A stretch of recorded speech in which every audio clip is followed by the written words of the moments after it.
When man first started to travel from place to place over this great round world of ours, thousands of years ago, he used to draw little pictures of the routes he had taken, so that he could show his friends where he had been.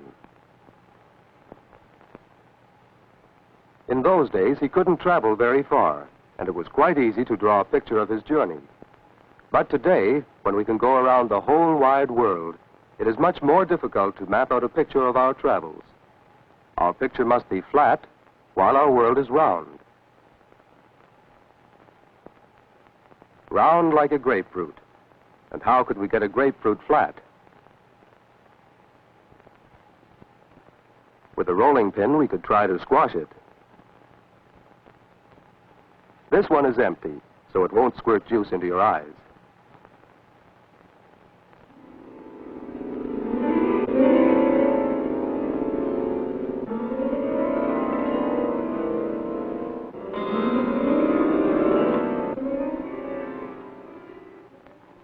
But this method is much too clumsy. It doesn't make a good flat picture at all, and it would never turn out the same way twice. So let's take another one and try again.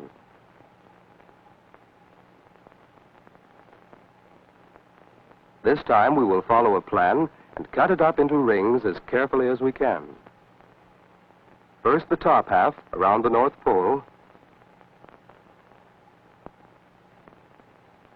and then near the equator.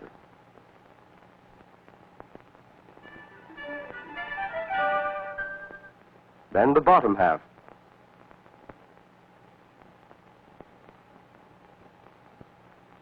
Down to the South Pole.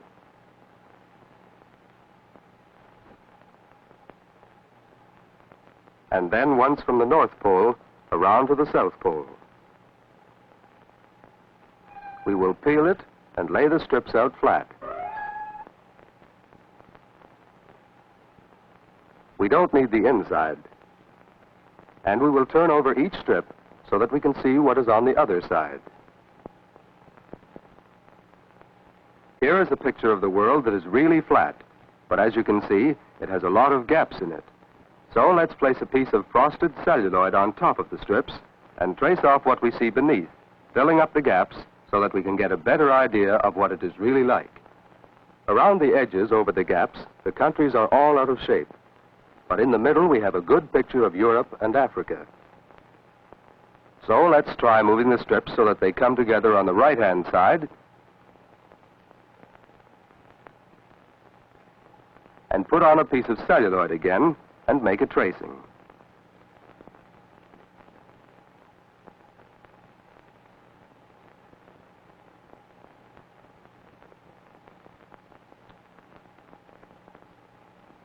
Australia and Asia are fine now, but North and South America are more out of shape than ever.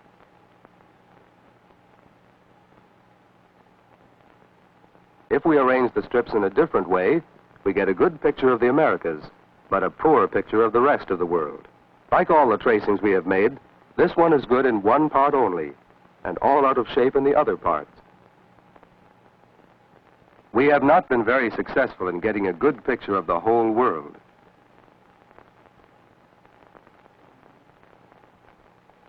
So let's start all over again, this time using a turnip.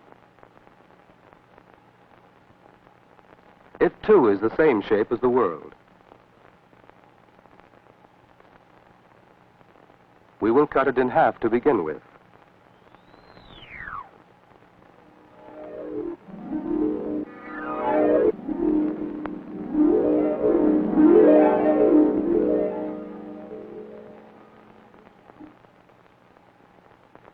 Now at least we can see both sides at the same time. So let's cut the halves again.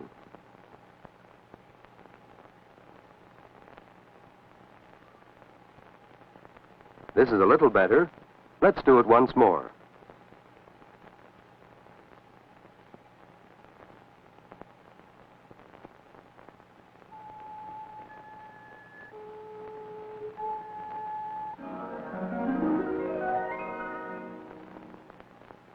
This is getting flatter, so let's do it again.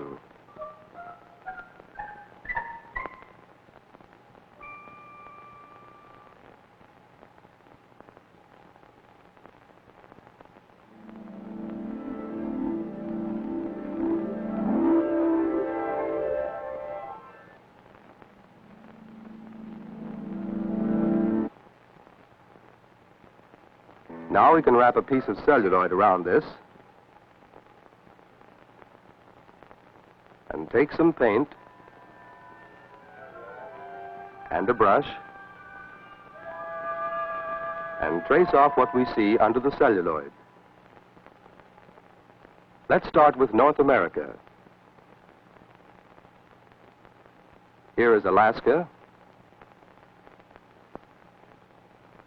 Hudson Bay, Quebec, the Maritime Provinces, Florida, and Mexico.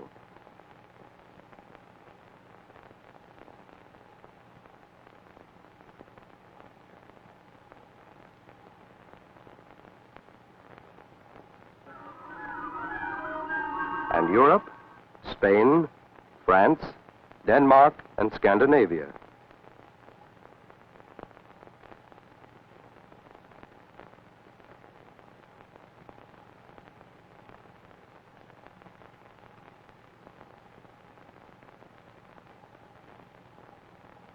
And Africa,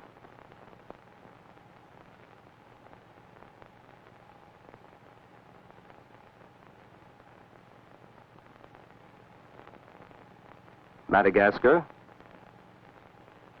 and the Aleutian Islands, and finally Asia.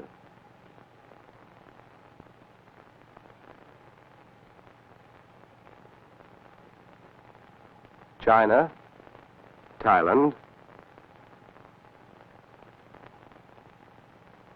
New Guinea, and Australia.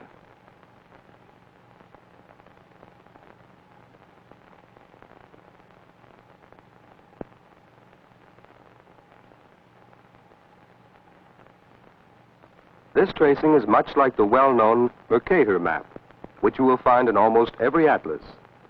You can see it is accurate all along the equator, just like it is on the sections of our turnip. But the North and South poles have now become long, straight lines, each one as long as the equator. If you want to travel along the equator, this map will serve you very well. But if you set out for the South Pole, you will never be able to find it.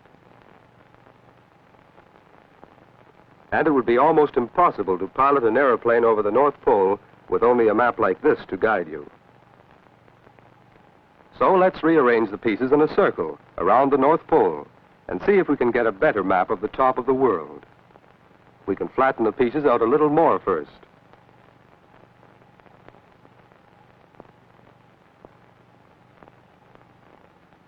Our celluloid and tracing will make it clearer. The South goes way out of shape, but the North is fine. Every time we get a correct drawing for one part, all the other parts are out of shape. Here only Asia is the right shape, and North and South America are all wrong. Here the Americas are fine, but all the rest is wrong.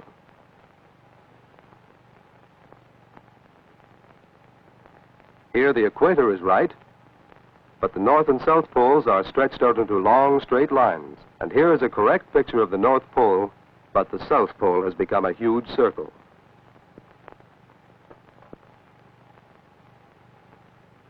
In fact, it is impossible to show the whole world accurately on a flat map.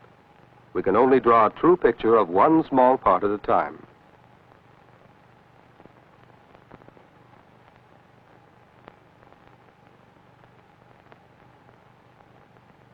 And that is why the globe is still the only correct way to show the whole world.